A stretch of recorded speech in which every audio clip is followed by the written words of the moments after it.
Live life so that you create good vibes. The good vibes. Live life so that you radiate good vibes. The good vibes. Live life so that you generate good vibes. The good vibes. Live life so as to emanate good vibes. The good vibes. Spread the message of your life with good vibes. With good vibes. With good vibes. Welcome to the Good Vibes podcast. Hey my friends, and welcome to this episode of the Good Vibes. I'm super excited that you are over here. Today we will continue on our journey of evolved learning. Evolved learning is when we learn from all the people in our lives and otherwise, all the things and experiences that we encounter. In general, we learn from life. So get pumped up now to feel alive with the Good Vibes. Hey my friends, and welcome to this episode of the Good Vibes with my mother, Madhu Parthasarathy. In our previous episode, we spoke about an imperfect balance. And today we are going to talk about one element of an imperfect balance, that is disagreements. How do you deal with disagreements? Most of us are not taught to deal with disagreements, but we face them all the time. Most of the time. Because life is made, your interactions with people and close ones, and if you're in a workspace or even if you're in school, there are going to be disagreements. That's human nature. We all are made to have different agendas, and that's why we have to cope with disagreements. And sometimes we cope with it and we find a common solution, but that can arise only if there is a disagreement. That's why it's so essential to deal with disagreements, to have disagreements, because it teaches you to cope with it. And having a disagreement doesn't mean that it's a scrap of means the project is scrapped. It means that you have to think more creatively. You have to brainstorm new ideas. You have to find a way through. Like if an ant is blocked somehow, it's going to run, it's going to keep moving till it finds a new way. So the same way, coping with disagreements is one of the biggest life lessons you may get while dealing with people. And today we are going to talk about dealing with disagreements with my mother. Hi Amma. Hi Tushar, great to be in Good Vibes again. I'm happy to talk to your listeners, and I hope they find something insightful with our conversation. Dealing with disagreements is our topic today. And yes, I guess all of us learn through our own experiences and what we have seen in our own families. So sometimes when, you see a particular scene in front of your own eyes, then you think, what could it be? What would be a better way to do it? And over time also you find what works for you. As with the disagreements, with each person, it plays out differently. So the strategy also has to be different with each person. But at the crux of it, I think one you have to understand is that you have to basically know when to stop, Initially, I would think if I had a point of view, I had to express it and I had to kind of, make the other person see my point of view. But sometimes what happens is that if there are heated arguments, then that may not be the best time to express yourself. So over time, what I have learned is that it's okay to kind of clam up sometimes and just let it go. And after, the emotions ebb, there would be a better way to kind of explain yourself when the other person is willing to listen, when they are more receptive. At the heat of the moment, sometimes people are not receptive.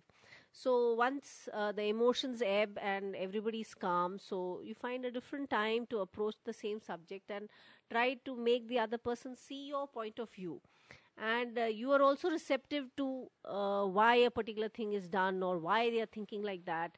So it's very important, I think, that one doesn't get very agitated when you are having arguments, which does happen sometimes. So it is necessary to move away from that situation where, emotions are getting very agitated. So what I've got from what you said is that it's an emotional conversation. An argument is essentially an emotional conversation. And when there's too much of emotions in the background, in the foreground, it's difficult to be receptive. It's less likely that the other person is going to be receptive. And what you have experienced is that sometimes it's better to let it be for some time and touch the topic at a time when things are a little calmer. But when things are a little calmer, uh, can the same emotions sprout up again? What do you do with continuous disagreement? It's a difficult thing in the sense that, see, even if people become calm and things like that, and you bring up a sensitive topic, sometimes it becomes very, very heated up again. So sometimes the mode of communication perhaps could be different. We tend to talk a lot. So when a person is given a lot of, audio input, they tend to shut off. So sometimes maybe note or something like that could help nowadays, email or chatting. Sometimes, at least, the mode of communication, if it's changed, then the reception is also different. So but that apart, of course, it depends on what the contention is. And sometimes maybe you should get a third party or something like that to have a look at it. Or you try to see the thing from the other person's point of view, because you get so fixated by looking at things only from your perspective that you forget to see that there could be another perspective, especially the other person with whom you're having that contention with.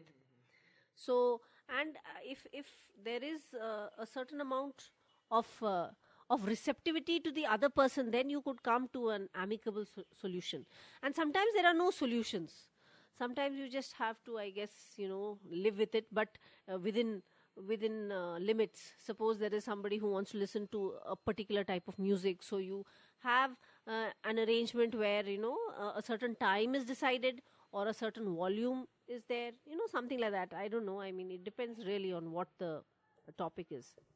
Okay, so the solutions are very, very flexible and they're not limited to the conventional thing, and it depends on every problem.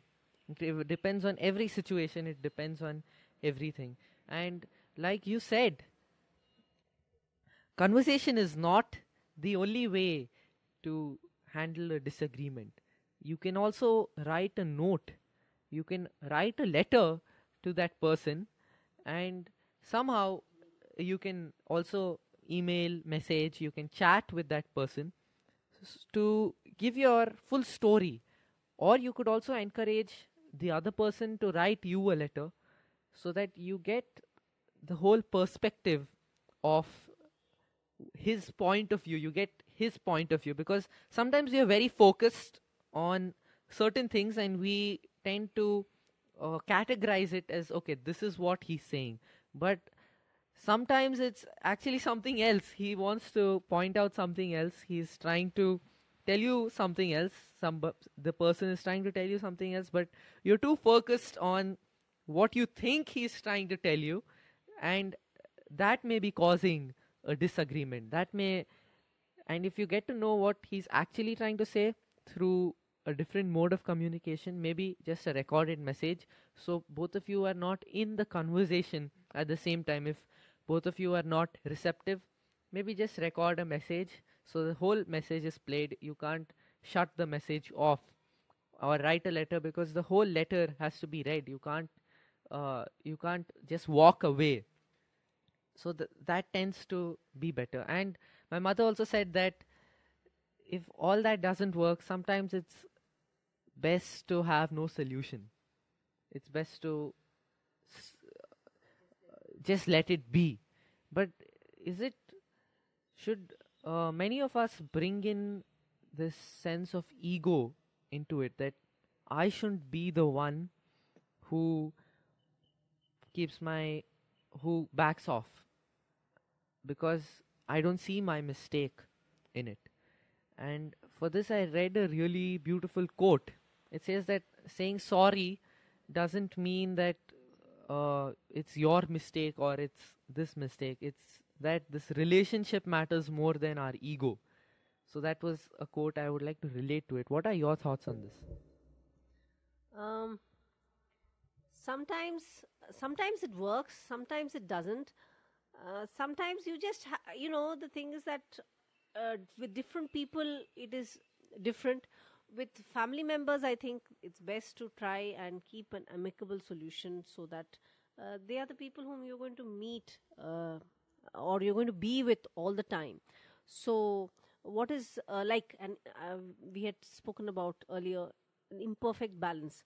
So it may not be the best solution, but something that each party agrees to.